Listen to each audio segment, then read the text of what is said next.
नमस्कार दोस्तों, SPS study point के इस यूट्यूब प्लेटफॉर्म पर आप सभी का बहुत बहुत स्वागत है। आज की इस वीडियो के माध्यम से BA BSc BCom semester number 3 में जो आपका को करिकुलर कोर्स है जिसका नाम है human value and environmental studies यानी कि मानव मूल्य एवं पर्यावरण अध्ययन, इसका मैं मॉडल सॉल्व पेपर लेकर के आया हूं। और ये मॉडल सॉल्व पेपर दोस्तों 2 लैंग्वेज में है, यानी हिंदी और इंग्लिश दोनों भाषा में प्रश्न आपको देखने को मिलेंगे। बहुत ही मोस्ट इंपॉर्टेंट आपका जो प्रश्न है इसमें सम्मिलित है। पिछले 3 वर्षों में जो प्रश्न पूछे गए हैं उन सभी प्रश्नों को मैंने इस मॉडल पेपर में सम्मिलित किया है। दोस्तों ये पेपर जो होता है वो सभी विश्वविद्यालय में OMR सीट पर कराया जाता है, यानी कि पेपर आपका ऑब्जेक्टिव प्रकार का होता है। चाहे आपका एग्जाम रिटन पैटर्न पे हो रहा हो, चाहे आपका एग्जाम ऑब्जेक्टिव पैटर्न पर हो रहा हो, लेकिन ये पेपर जो होगा वो MCQ मोड में ही कराया जाएगा। जैसा कि बीएससी के या बीए के या बीकॉम के, बीएससी एजी के, बीएससी होम साइंस हो, ठीक है, तो इन सब में आप लोगों ने परीक्षा दिया होगा कि ये पेपर OMR सीट पर ही कराया गया था। ठीक उसी प्रकार से सेमेस्टर नंबर 3 में भी आपका पेपर होगा। चलिए स्टार्ट करते हैं आज की इस क्लास को और लेते हैं आपका पहला प्रश्न।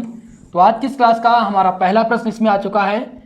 क्वेश्चन नंबर फर्स्ट देखिएगा, दिया गया है कि इन्वायरमेंट हैज 2 मेजर कंपोनेंट्स, यानी कि पर्यावरण के मुख्य 2 घटक पूछे गए हैं कि पर्यावरण के 2 मुख्य घटक कौन से हैं। तो याद रखिएगा कि पर्यावरण के 2 मुख्य जो घटक हैं वो जैविक तथा अजैविक हैं। ठीक है, जैविक तथा अजैविक ये पर्यावरण के 2 मुख्य घटक हैं। यहाँ पर आपका हो जाएगा option number B, biotic and abiotic factors. Okay, चलिए अगले क्वेश्चन की ओर देखते हैं। नेक्स्ट क्वेश्चन आपका है यहाँ पर, सभी लोग आंसर भी करने का प्रयास कीजिएगा।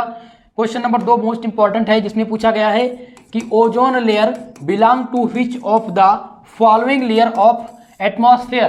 पूछा गया क्वेश्चन कि ओजोन परत वायुमंडल की निम्न में से किस से संबंधित है। आपके ऑप्शन दिए गए हैं, देखिएगा ऑप्शन नंबर ए कह रहा है कि होमोस्फीयर से, बी आपका है स्ट्रेटोस्फीयर, सी ऑप्शन दिया गया है ट्रोपोस्फीयर और डी ऑप्शन है मीजोस्फीयर। तो दोस्तों जब भी आपसे पूछा जाए कि ओजोन परत, ओजोन की परत वायुमंडल की किस परत से संबंधित है, तो ये आपके होमोस्फीयर से संबंधित है। ठीक है, किस स्फीयर से?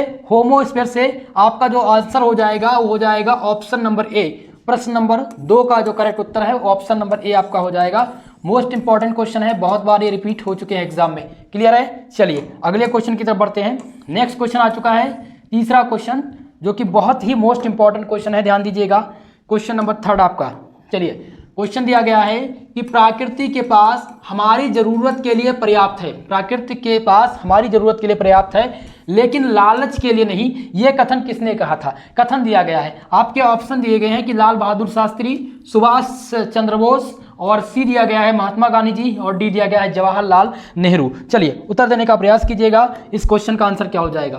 तो दोस्तों इसका जो आंसर हो जाएगा वो हो जाएगा महात्मा गांधी। ठीक है, महात्मा गांधी जी ने कहा था कि जो प्रकृति है वो हमारी जरूरत के लिए पर्याप्त है लेकिन लालच के नहीं, लेकिन लालच के लिए नहीं है। ठीक है, ये महात्मा गांधी जी ने कहा था, इनका कथन है, बहुत ही मोस्ट इंपॉर्टेंट है। सी वाला आंसर यहाँ पर आपका करेक्ट उत्तर होगा। चलिए अगले क्वेश्चन की तरफ। नेक्स्ट क्वेश्चन आपका आ चुका है 4 नंबर। क्वेश्चन नंबर 4 का आंसर देने का प्रयास कीजिए फटाफट से सभी लोग।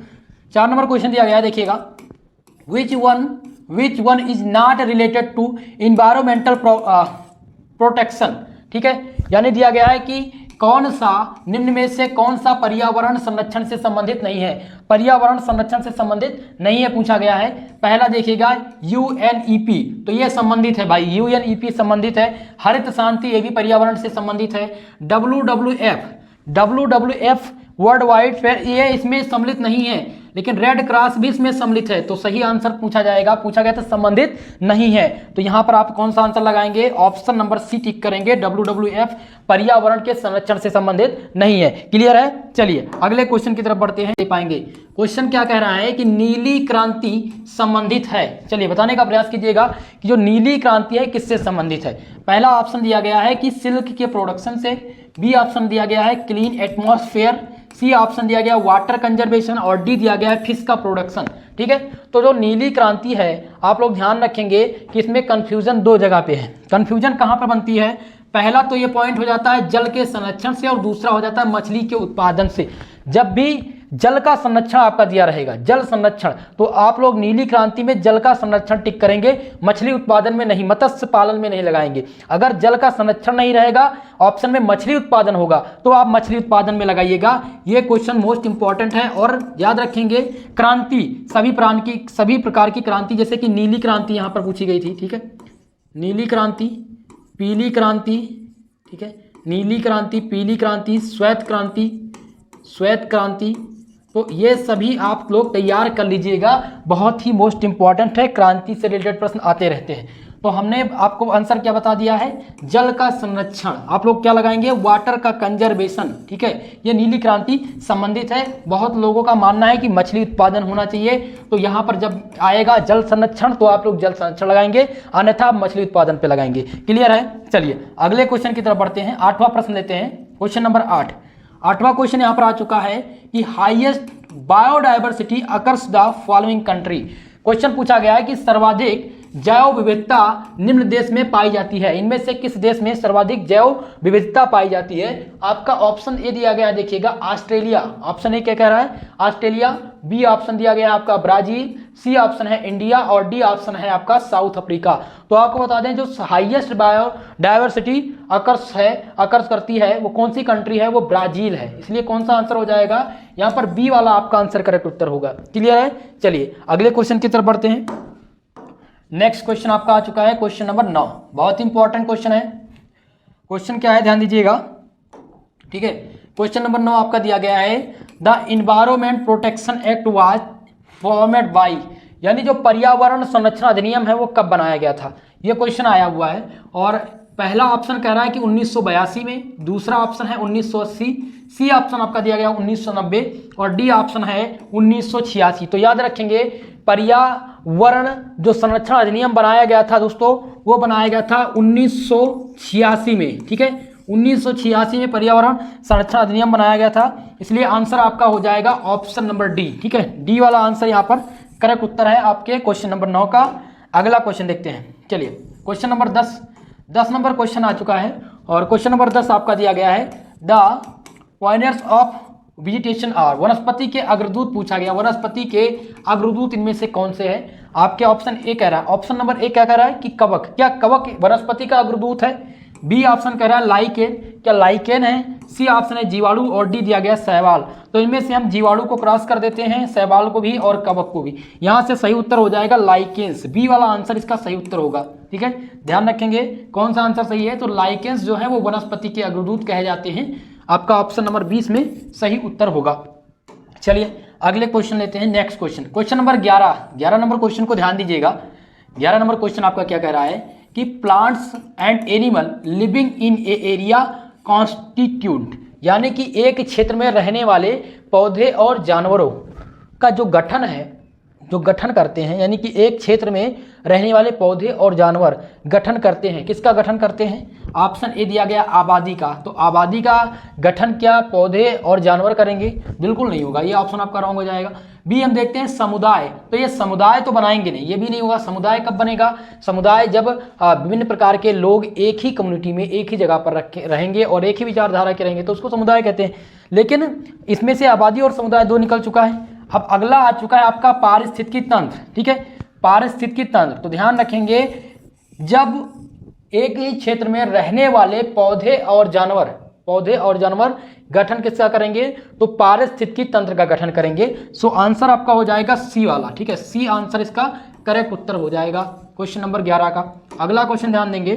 नेक्स्ट क्वेश्चन देखिएगा 12 नंबर क्वेश्चन। 12 नंबर क्वेश्चन क्या कह रहा है कि एड्स वायरस हैज, विषाणु एड्स विषाणु में होता है, तो एड्स विषाणु में क्या होता है, ध्यान रखेंगे डीएनए तथा आरएनए, डीएनए और आरएनए ये दोनों इसमें पाया जाता है। इसलिए आंसर कर देंगे आप लोग ऑप्शन नंबर बी आपका। क्लियर है। चलिए अगले क्वेश्चन की तरफ बढ़ते हैं। नेक्स्ट क्वेश्चन देखते हैं। आपका देखिएगा in an ecosystem the decomposers are, एक पारिस्थितिकी तंत्र में विघटनकारी है, ठीक है, एक पारिस्थितिकी तंत्र में जो विघटनकारी हैं वो इनमें से कौन है, ये पूछा गया है। पहला ऑप्शन कह रहा है जीवाणु तथा विषाणु, बी आपका है सूक्ष्म जीव, सी ऑप्शन कह रहा है कि जीवाणु तथा कवक और डी ऑप्शन है शैवाल तथा जीवाणु। तो आपको बता दें दोस्तों, जब भी इस तरह के क्वेश्चंस आए तो एक ही पारिस्थितिकी तंत्र में जो विघटनकारी हैं वो सूक्ष्म जीव हैं, ठीक है। तो आप लोग यहाँ पर कौन सा लगाएंगे, माइक्रो ऑर्गेनिज्म, यानी कि ऑप्शन नंबर 20 क्वेश्चन का सही उत्तर है, करेक्ट उत्तर है। चलिए अगले क्वेश्चन की तरफ बढ़ते हैं। क्वेश्चन नंबर आपका 15 आ चुका है और 15 नंबर क्वेश्चन देखिएगा क्या पूछा गया है। यहाँ पर पूछा गया है the major source of water pollution is, question है जल प्रदूषण का मुख्य स्रोत। क्या पूछा गया है? जल प्रदूषण का मुख्य स्रोत क्या है? देखिए ऑप्शन ए कह रहा है कीटनाशक तथा खाद, बी ऑप्शन आपका है औद्योगिक अवशेष, सी है घरेलू मल और डी दिया गया है उपयुक्त सभी। तो ये सभी कारण हैं आपके जल प्रदूषण के, इसलिए आप आंसर लगा देंगे ऑल ऑफ एबव। ये सभी आंसर इसके सही उत्तर होंगे। चलिए अगले क्वेश्चन को लेते हैं। क्वेश्चन नंबर आपका आ चुका है 16 नंबर क्वेश्चन ध्यान दीजिएगा। क्वेश्चन कह रहा है कि which of the following is use as bio fertiliser, निम्नलिखित में से जैविक खाद के रूप में प्रयुक्त होता है। पहला ऑप्शन है राइजोबियम, बी दिया गया है एजोला, सी आपका दिया गया नील हरित शैवाल और डी दिया गया उपयुक्त सभी। तो आपको बता दें राइजोबियम, एजोला और नील हरित शैवाल, ठीक है, ये सभी किसके रूप में आते हैं? ये बायो फर्टिलाइजर्स के रूप में इसका प्रयोग हम करते हैं, ठीक है। इसलिए आंसर लगा देंगे आपका ऑल ऑफ एबव उपयुक्त सभी इसका करेक्ट उत्तर होगा। चलिए अगले क्वेश्चन को लेते हैं हम। नेक्स्ट क्वेश्चन है जो कि आ चुका है एनवायरमेंटल स्टडीज इज। देखिएगा क्वेश्चन क्या कह रहा है। क्वेश्चन नंबर 17 आपका है एनवायरमेंटल स्टडीज इज यानी पर्यावरणीय अध्ययन है। तो पहला ऑप्शन कह रहा है कि ए सिंगल सब्जेक्ट यानी एकल विषय है पर्यावरणीय अध्ययन, बी दिया गया है an integration of several subject, C option है ए साइंटिफिक स्टडी और डी दिया गया ए सोशल स्टडी। तो आपको बता दें जो पर्यावरणीय अध्ययन है ये कई विषयों का अध्ययन है, ठीक है। ये क्या है दोस्तों? कई विषयों का अध्ययन है, इसलिए आंसर आप कौन सा करेंगे? आंसर आप लगा देंगे बी वाला, कई विषयों का एकीकरण है पर्यावरणीय अध्ययन, ठीक है। तो यहाँ पर बी ऑप्शन आपका सही उत्तर होगा। चलिए नेक्स्ट क्वेश्चन लेते हैं। सभी लोग आंसर भी करने का प्रयास कीजिएगा भाई। आपका 18 नंबर क्वेश्चन आ चुका है सिग्निफिकेंस ऑफ बोटेनिकल गार्डन और ए जू इज, वनस्पतिक उद्यान और चिड़ियाघर का महत्व पूछा गया। क्या पूछा गया भाई? जो आपके वनस्पतिक उद्यान है और चिड़ियाघर है उनका महत्व क्या है आज के इस दैनिक जीवन में? ऑप्शन ए कह रहा है कि वह समाज में शिक्षा, संरक्षण और जागरूकता प्रदान करता है। तो बिल्कुल सत्य है भाई, राइट आंसर है। दूसरा देखिए कथन, दूसरा है कि वह छोटे पैमाने के प्राकृतिक पारिस्थितिकी तंत्र की तरह है। सत्य है, बिल्कुल सत्य है भाई। सी ऑप्शन देखिएगा इसका सौंदर्य व मनोरंजक मूल्य है, बिल्कुल सत्य है। सो लगा देंगे डी वाला ऑप्शन। ये सभी ऑप्शन आपके सही है किसके सपिक्स में? वनस्पतिक उद्यान और चिड़ियाघर के सपिक्स में, ठीक है। चलिए अगले क्वेश्चन को लेते हैं। क्वेश्चन नंबर आपका आ चुका है यहाँ पर, देखिएगा कौन सा क्वेश्चन है ये? आपका क्वेश्चन नंबर 19 नंबर क्वेश्चन देखिएगा, जिसमें पूछा गया है कि पहला अंतर्राष्ट्रीय योग दिवस कब मनाया गया था? ऑप्शन ए आप देखेंगे क्या दिया गया है 11 दिसंबर, बी दिया गया है 5 जुलाई, सी ऑप्शन है कि 16 मई और डी ऑप्शन दिया गया है 21 जून। तो पहला अंतर्राष्ट्रीय योग दिवस जो मनाया गया था वो कब मनाया गया था? आप सभी लोग आंसर करने का प्रयास कीजिएगा। क्वेश्चन नंबर 19 का आंसर आप सब लोग कमेंट बॉक्स में कमेंट करके बताएंगे, ठीक है। बहुत ही इंपॉर्टेंट ये क्वेश्चन है। चलिए अगले क्वेश्चन पर बढ़ते हैं। मैं कमेंट में इसका आंसर दे दूंगा, ठीक है। मैं इसलिए दे रहा हूं दोस्तों ताकि आप लोग अवगत हो सकें इस प्रश्न से और आंसर करें कि कितने लोग जानते हैं या नहीं। अगला क्वेश्चन देखिएगा 20 नंबर क्वेश्चन है the main driving force of the ecological system is. Question है पारिस्थितिकी तंत्र की मुख्य प्रेरक शक्ति, पारिस्थितिकी तंत्र का यहाँ पर पूछा गया कि मुख्य प्रेरक शक्ति कौन सी है? पहला ऑप्शन देखिएगा ये दिया गया है कि जल तथा मृदा, बी आपका दिया गया है सौर ऊर्जा, सी है पौधे तथा जानवर और डी दिया गया है जानवर, माफ कीजिएगा डी दिया गया है पर्यावरण। तो आपको बता दें जब भी आपसे इस प्रकार का प्रश्न पूछा जाए कि पारिस्थितिकी तंत्र की मुख्य प्रेरक शक्ति कौन है तो याद रखेंगे सौर ऊर्जा, सोलर एनर्जी, ये किसकी? पारिस्थितिकी तंत्र की मुख्य प्रेरक शक्ति है। ओके, ऑप्शन आप कौन सा लगा देंगे? यहाँ पर ऑप्शन लगाएंगे बी वाला आंसर करेक्ट उत्तर होगा। चलिए अगले क्वेश्चन को लेते हैं। नेक्स्ट क्वेश्चन है क्वेश्चन नंबर आपका आ चुका है यहाँ पर ध्यान दीजिएगा।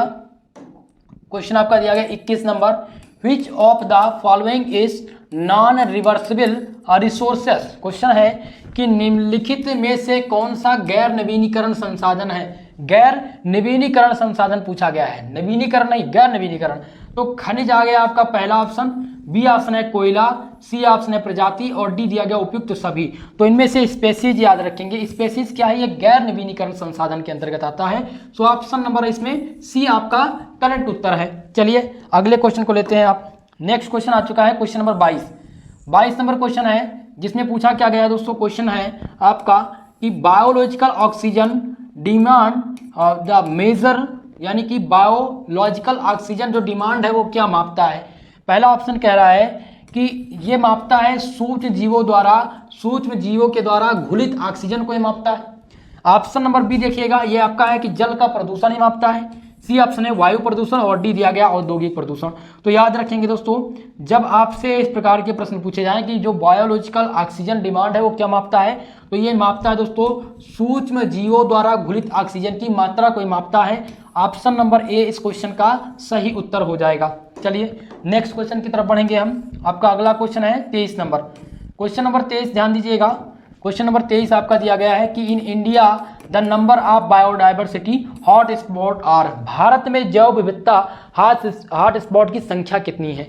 चलिए इस पर भी चर्चा कर लेते हैं। पहला ऑप्शन दिया गया है 8, दूसरा दिया गया है बी वाला ऑप्शन चेक करेंगे आप तो 5 आपका दिया गया है, 6 है आपका सी 6 ऑप्शन, और डी ऑप्शन दिया गया है कि 7। तो भारत में जो जैव विविधता हॉट स्पॉट की संख्या है वो टोटल 4 है। कितनी है?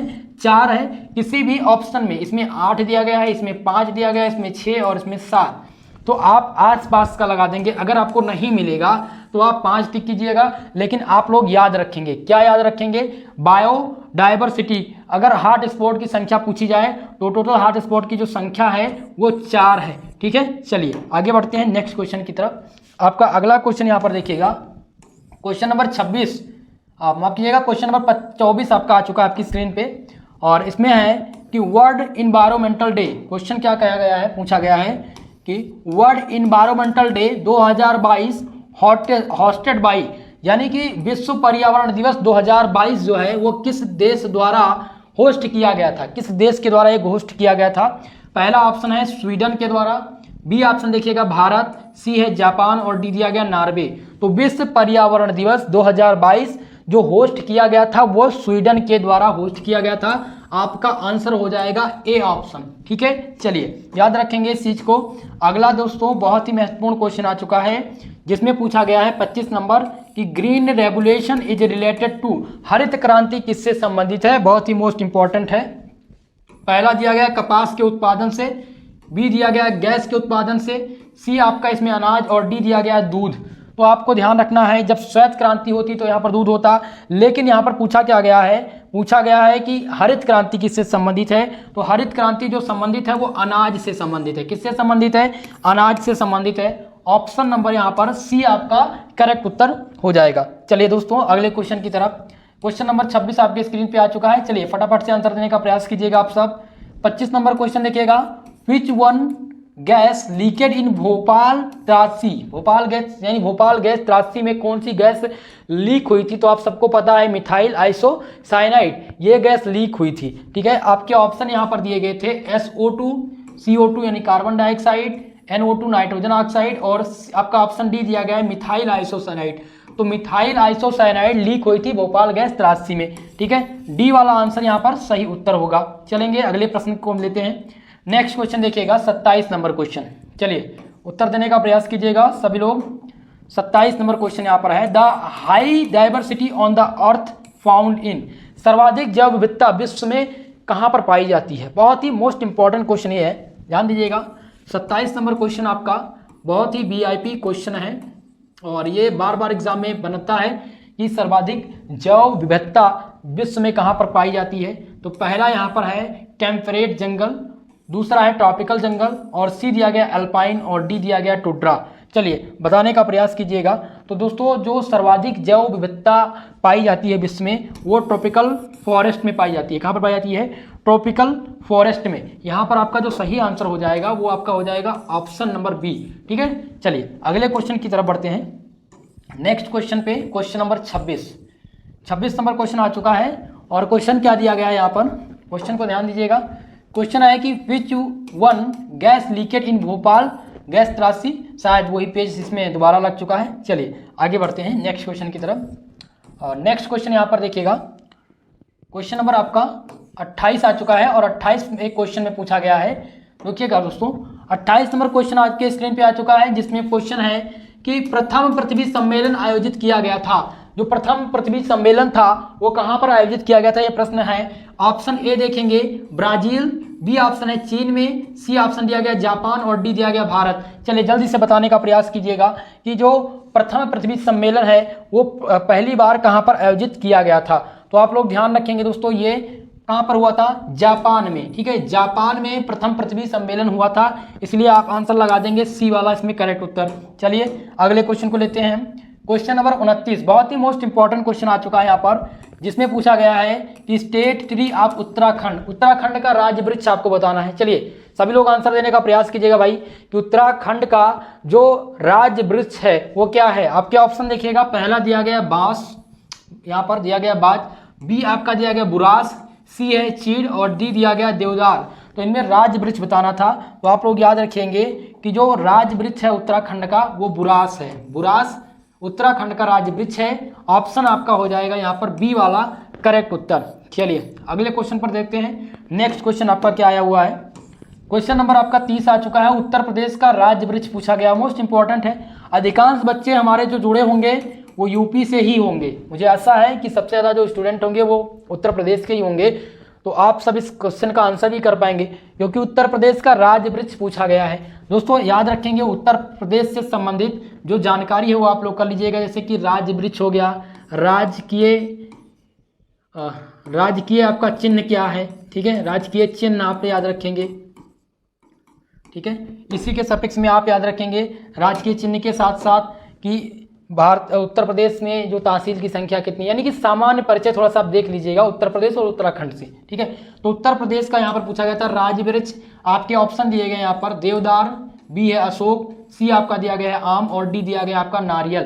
तो इसमें करेक्ट उत्तर कौन सा हो जाएगा? अशोक हो जाएगा। अशोक का जो वृक्ष है वो उत्तर प्रदेश का राजकीय वृक्ष है। चलिए अगले क्वेश्चन को लेते हैं। नेक्स्ट क्वेश्चन आ चुका है, उत्तर प्रदेश का राष्ट्रीय पुष्प पूछा गया है, मोस्ट इंपॉर्टेंट क्वेश्चन है। State flower of Uttar Pradesh. चलिए सभी लोग आंसर देने का प्रयास कीजिएगा भाई फटाफट से, सबका आंसर आना चाहिए सभी स्टूडेंट का कि उत्तर प्रदेश का जो राजकीय पुष्प है वो क्या है। आपके ऑप्शन दिए गए हैं गुलाब, तो गुलाब तो राजकीय चिन्ह इसका है नहीं, कमल भी नहीं होगा, पलाश। ठीक है, पलाश जो है ये राजकीय पुष्प है किसका? उत्तर प्रदेश का। ठीक है, आपका ऑप्शन यहाँ पर सी वाला करेक्ट उत्तर होगा। अगले क्वेश्चन की तरफ बढ़ते हैं। नेक्स्ट क्वेश्चन आ चुका है 32 नंबर, ध्यान दीजिएगा 32 नंबर क्वेश्चन आ चुका है। फूलों की घाटी, बहुत ही मोस्ट इंपॉर्टेंट क्वेश्चन आ चुका है। जो हमारे कंपटीशन के स्टूडेंट होंगे यानी कंपटीशन की तैयारी कर रहे होंगे बीए बीएससी बीकॉम के साथ साथ, उन सभी को पता होगा कि फूलों की घाटी कहाँ पर है, तो ये उत्तराखंड में अवस्थित है। कहाँ पर अवस्थित है दोस्तों? उत्तराखंड में अवस्थित है। आपका बी ऑप्शन यहाँ पर करेक्ट उत्तर हो जाएगा जब भी फूलों की घाटी पूछी जाए तो। ठीक है, चलिए अगले क्वेश्चन को लेते हैं हम। नेक्स्ट क्वेश्चन यहाँ पर क्या आ चुका है? क्वेश्चन नंबर 33 नंबर क्वेश्चन को ध्यान दीजिएगा, जिसमें दिया गया है the hot spots are area of. Hot spot के क्षेत्र हैं, हॉट स्पॉट के क्षेत्र पूछे गए हैं कि ये क्या कहलाते हैं। ऑप्शन ए कह रहा है कि उच्च जैव विविधता वाले क्षेत्र यानी खतरे में, बी ऑप्शन कह रहा है कि घास के मैदान, और सी ऑप्शन यहाँ पर दिया गया है, ध्यान दीजिएगा ऑप्शन नंबर यहाँ पर सी दिया गया है, जिसमें क्या है ऑप्शन नंबर सी गर्म स्थान। तो यहाँ पर जो सही उत्तर हो जाएगा वो आ जाएगा आपका कौन सा? वो आपका हो जाएगा ऑप्शन नंबर 4। ठीक है, थोड़ा सा ध्यान दीजिएगा दोस्तों, यहाँ पर कुछ पीपीटी में शायद प्रॉब्लम है और इसको हम सही करने का प्रयास करते हैं। चलिए हाँ, तो यहाँ पर पूछा क्या गया था हॉट स्पॉट के क्षेत्र। तो हॉट स्पॉट के क्षेत्र को क्या कहते हैं हम? उच्च जैव विविधता वाले क्षेत्र यानी खतरे के क्षेत्र कहलाते हैं। तो ए वाला ऑप्शन इसमें करेक्ट उत्तर आपका होगा। नेक्स्ट क्वेश्चन देखेंगे। चलिए अगला क्वेश्चन है 34 नंबर क्वेश्चन आपकी स्क्रीन पे आ चुका है। क्वेश्चन नंबर 34 है, जिसमें पूछा गया है कि विभिन्न जनसंख्या और उनकी प्रवृत्ति का अध्ययन जो होता है उसको क्या कहते हैं। तो जब भी बात हो the study of different population and its traits is known as, तो उसको क्या कहते हैं? डेमोग्राफी कहते हैं। क्या कहते हैं? डेमोग्राफी के अंतर्गत विभिन्न जनसंख्या और प्रकृति के अध्ययन के बारे में हम जानकारी करते हैं। तो यहाँ पर बी ऑप्शन आपका करेक्ट उत्तर होगा। चलिए अगले क्वेश्चन की तरफ बढ़ते हैं। नेक्स्ट क्वेश्चन आपका आ चुका है 35 नंबर क्वेश्चन। क्वेश्चन नंबर 35 को ध्यानपूर्वक देखिएगा। 35 नंबर क्वेश्चन यहाँ पर क्या कह रहा है कि what is the India global rank in population. जनसंख्या में भारत का विश्व में स्थान कितना है। तो पहली अगर जनसंख्या की बात करें तो पहला स्थान जो है वो चीन का है, दूसरा स्थान किसका है? तो भारत का हो जाता है। जनसंख्या की दृष्टि से भारत का स्थान दूसरा है। ठीक है, तो आप लगा देंगे सेकंड वाला आंसर, बी ऑप्शन इसका करेक्ट उत्तर होगा। चलेंगे नेक्स्ट क्वेश्चन की तरफ। बहुत ही मोस्ट इंपॉर्टेंट क्वेश्चन आ चुका है, ध्यान दीजिएगा। 36 नंबर क्वेश्चन है कि टिहरी बांध बनाया गया है। टिहरी जो बांध है वो कहाँ पर बनाया गया है? आपके ऑप्शन दिए गए हैं कि भागीरथी नदी पर, बी है अलकनंदा, सी है मंदाकिनी और डी दिया गया है कि पिंडर। तो टिहरी जो बांध बनाया गया है वो भागीरथी नदी पर बनाया गया है। किस नदी पर? भागीरथी नदी पर टिहरी बांध बनाया गया है। ऑप्शन आपका ए वाला इसमें करेक्ट उत्तर हो जाएगा। चलिए नेक्स्ट क्वेश्चन देखते हैं। अगला क्वेश्चन 36 नंबर, ये भी किससे संबंधित है? नदी से ही संबंधित है। 37 नंबर क्वेश्चन है कि ताजमहल किस नदी के आसपास अवस्थित है? ताजमहल आपको बताना है कि ताजमहल के पास कौन सी नदी है। पहला ऑप्शन है गंगा, दूसरा ऑप्शन दिया गया यमुना नदी बहती है, सी ऑप्शन है अलकनंदा और डी दिया गया पिंडर। तो ताजमहल जो है वो यमुना नदी के समीप है, ठीक है। ताजमहल के पास जो नदी बह रही है वो यमुना नदी है।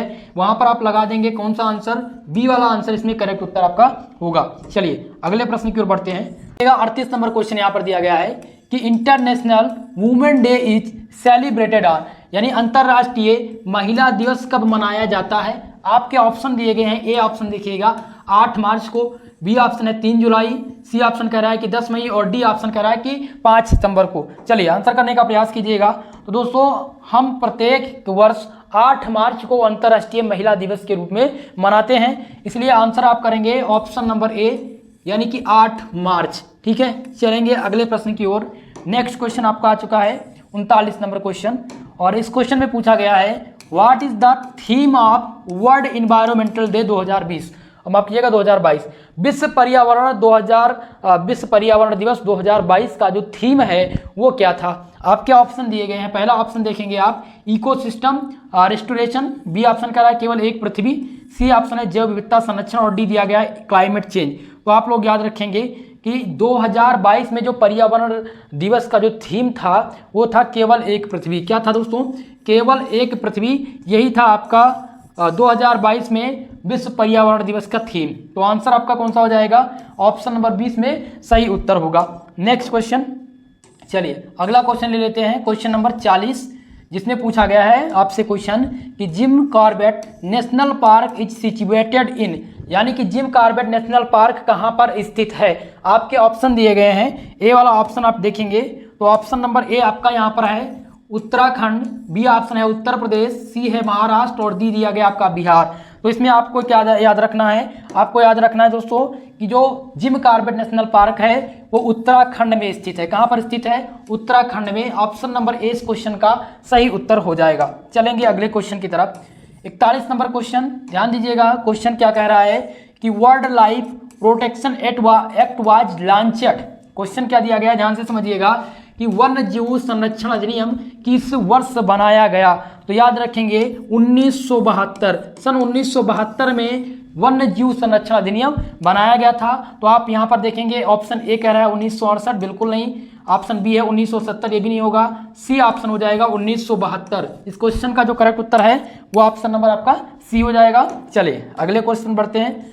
नेक्स्ट क्वेश्चन देखिएगा, क्वेश्चन नंबर 42, जिसमें क्या पूछा गया आपसे? पूछा गया है कि फोना इज रिलेटेड टू, फोना है, ठीक है, फोना किससे संबंधित है? ऑप्शन ए दिया गया कि जंतु से संबंधित है, बी है आपका पौधों से, सी है चट्टान और डी दिया गया सूक्ष्म जीवों से। तो याद रखेंगे जो फ्योना है वो किससे संबंधित है? वो जंतुओं से संबंधित है, एनिमल से संबंधित है। सो आंसर आपका यहाँ पर हो जाएगा 42 नंबर का ए वाला ऑप्शन। क्लियर है? चले अगले क्वेश्चन की तरफ। सभी लोग दोस्तों वीडियो को लाइक शेयर करते रहिए भाई। जितने भी छात्र छात्राएं हमारे साथ जुड़ चुके हैं, आप सबसे मेरा निवेदन है हमारे इस वीडियो को ज़्यादा से ज़्यादा लोगों में शेयर कीजिएगा। चले 43 नंबर क्वेश्चन आपकी स्क्रीन पे आ चुका है, जिसमें पूछा गया कि वन संरक्षण अधिनियम बनाया गया है, ठीक है। Forest conservation act comes into force in. पहला ऑप्शन है 1980, बी ऑप्शन है 1985, सी ऑप्शन है 1974 और डी दिया गया 1990। तो याद रखेंगे कि जो वन संरक्षण अधिनियम बनाया गया था वो कब बनाया गया था? मोस्ट इंपॉर्टेंट क्वेश्चन है। ये जो अधिनियम है दोस्तों ये बनाया गया था आपका 1980 में। 1980 में वन संरक्षण अधिनियम बनाया गया था। सो आंसर आप लगा देंगे ऑप्शन नंबर ए वाला ऑप्शन यहाँ पर करेक्ट उत्तर होगा। चलिए अगले क्वेश्चन को लेते हैं हम। नेक्स्ट क्वेश्चन देखिएगा 44 नंबर, मोस्ट इंपॉर्टेंट क्वेश्चन है 44 नंबर, जिसमें पूछा गया आपसे 44 नंबर क्वेश्चन है कि which of the following are interpreted effects of global warming. Question कह रहा है कि निम्नलिखित में से कौन सा ग्लोबल वार्मिंग के प्रकाशित प्रभाव है। ग्लोबल वार्मिंग के क्या पूछा गया है कि प्रत्याशित प्रभाव इनमें से कौन सा है। ऑप्शन ए है समुद्री जल का स्तर बढ़ना, तो ये भी ग्लोबल वार्मिंग का खतरा बढ़ता है। बी आपका देखिएगा बदलती वर्षा, तो ये भी एक प्रकार का इंडिकेशन देता है कि ग्लोबल वार्मिंग बढ़ रही है। ठीक है। सी ऑप्शन है कि मरुस्थल का बढ़ना, तो ये तीनों इंडिकेट सही करता है, यानी कि तीनों ऑप्शन आपके सही हैं। सो आप डी लगा दीजिएगा, ऑप्शन नंबर डी उपयुक्त सभी इसमें आपका सही उत्तर है। चलिए अगले क्वेश्चन को लेते हैं, 45 नंबर क्वेश्चन को। ओके चलिए 45 नंबर क्वेश्चन आ चुका है दोस्तों, ध्यान दीजिएगा। क्वेश्चन आपका है कि वायु रोकथाम, क्वेश्चन क्या दिया गया है, वायु रोकथाम और प्रदूषण नियंत्रण अधिनियम में संशोधन कब किया गया। इसमें संशोधन किया गया है वायु रोकथाम और प्रदूषण में, तो ये संशोधन कब हुआ था ये यहाँ पर पूछा गया है। तो याद रखेंगे सन 1987 में इसमें संशोधन किया गया था। ठीक है। तो आंसर कौन सा लगाएंगे आप, ए वाला ऑप्शन, इसमें ऑप्शन नंबर ए आपका सही उत्तर है। चलिए अगले क्वेश्चन को लेते हैं। नेक्स्ट क्वेश्चन है 46 नंबर, जो कि मोस्ट इंपॉर्टेंट है, क्वेश्चन नंबर 46, जिसमें पूछा गया है कि निम्नलिखित में से कौन सा XC2 संरक्षण का उदाहरण है। XC2 का इसमें क्या पूछा गया है, एक उदाहरण पूछा गया है। पहला ऑप्शन यहाँ पर देखिएगा, यहाँ पर पहला ऑप्शन क्या दिया गया है, सेक्रेड ग्रुप्स दिया गया है। बी ऑप्शन दिया गया कि wild life sanctuary. C option है सीड बैंक, और डी दिया गया नेशनल पार्क।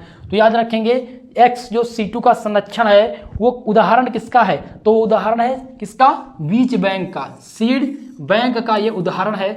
ऑप्शन नंबर आपका यहाँ पर सी करेक्ट उत्तर होगा, सीड बैंक। क्लियर है। चलिए अगले क्वेश्चन को लेते हैं 47 नंबर। क्वेश्चन नंबर 47 को ध्यानपूर्वक देखिएगा। क्वेश्चन नंबर 47 कह रहा है कि which is a common noun renewable source. निम्नलिखित में से कौन सा गैर नवीनीकरण संसाधन, यहाँ पर क्या पूछा गया है, गैर नवीनीकरण संसाधन इनमें से कौन सा है। आपका ऑप्शन दिया गया देखिएगा, ए सिलिका, बी दिया गया यूरेनियम, और सी दिया गया गर्म झरने। इन तीनों ऑप्शन में से आपको बताना है कि कौन सा गैर नवीनीकरण संसाधन है। मोस्ट इंपॉर्टेंट क्वेश्चन है, very very most important question ये आपका है, और आप सभी को इस क्वेश्चन का आंसर कमेंट बॉक्स में कमेंट करके बताना है। क्लियर है। चलिए 47 नंबर क्वेश्चन को नोट कीजिएगा, 47 नंबर क्वेश्चन को नोट डाउन कर लीजिए। सभी लोग आंसर करने का प्रयास करेंगे आप कमेंट बॉक्स में। चलिए हम इस क्वेश्चन का आंसर वहीं पर देंगे, कमेंट बॉक्स में ही कर देंगे। ठीक है। चलिए अगले क्वेश्चन को देखते हैं, 48 नंबर, बहुत ही मोस्ट इंपॉर्टेंट क्वेश्चन आ चुका है। 48 नंबर क्वेश्चन है कि चिपको मूवमेंट्स वाज रिलेटेड विथ, चिपको आंदोलन किससे संबंधित है। दोस्तों बहुत ही मोस्ट इंपॉर्टेंट क्वेश्चन आ चुका है, क्योंकि यहाँ पर क्या पूछा गया है, चिपको आंदोलन। ऑप्शन ए कह रहा है कि अमृता देवी, बिल्कुल अमृता देवी से संबंधित तो ये नहीं है। दूसरा है मेथा पाटकर, मेथा पाटकर से भी नहीं संबंधित है। एसके बनर्जी बिल्कुल नहीं होंगे, एसके बनर्जी भी नहीं होंगे। इसमें आपका हो जाएगा सुंदरलाल बहुगुणा। ठीक है। चिपको आंदोलन जो संबंधित है वो सुंदरलाल बहुगुणा से संबंधित है, इसलिए ऑप्शन नंबर डी आपका सही हो जाएगा 48 नंबर क्वेश्चन का आंसर। चलिए अगले क्वेश्चन को ले लेते हैं। नेक्स्ट क्वेश्चन 49 नंबर, जो कि मोस्ट इंपॉर्टेंट क्वेश्चन है। इसमें पूछा गया नंदौर वन्य जीव अभ्यारण्य, बहुत ही मोस्ट इंपॉर्टेंट है कि नंदौर वन्य जीव अभ्यारण्य कहाँ पर स्थित है। ऑप्शन ए है आपका केरल, बी दिया गया उत्तराखंड, सी है गुजरात, और डी दिया गया राजस्थान। तो आपको बता दें कि जो आपका जिम कॉर्बेट नेशनल पार्क है ये भी उत्तराखंड में है, और नंदौर वन्य जीव जो अभ्यारण्य है ये भी उत्तराखंड में सिचुएसित है। ठीक है, यानी कि अवस्थित है। तो आंसर आप कौन सा कर देंगे भाई, ऑप्शन नंबर बी। ठीक है। 49 नंबर क्वेश्चन का जो सही आंसर है उत्तराखंड है, यानी नंदौर वन्य जीव जो अभ्यारण्य है वो कहां पर, उत्तराखंड में स्थित है। अगला क्वेश्चन लेते हैं। नेक्स्ट क्वेश्चन देखिएगा, क्वेश्चन नंबर 50, पारिस्थितिकी तंत्र का महत्व पूछा गया है। ठीक है, क्या पूछा गया, ध्यान दीजिएगा। पारिस्थितिकी तंत्र का महत्व निहित है। ओके, पहला ऑप्शन है ऊर्जा के प्रवाह में, बी ऑप्शन है सामग्री का परिवर्तन, और डी दिया गया ए तथा बी दोनों। तो याद रखिएगा जो पारिस्थितिकी तंत्र का महत्व है वो इन दोनों में निहित है। ठीक है, दोनों में कौन कौन सा, दोनों में हो जाएगा, यानी कि पहला ऊर्जा के प्रवाह, दूसरा है सामग्री का परिवर्तन। तो आंसर कौन सा लगा देंगे भाई, आंसर आप लगा देंगे option number C, a both A and B. Okay, चलिए अगला क्वेश्चन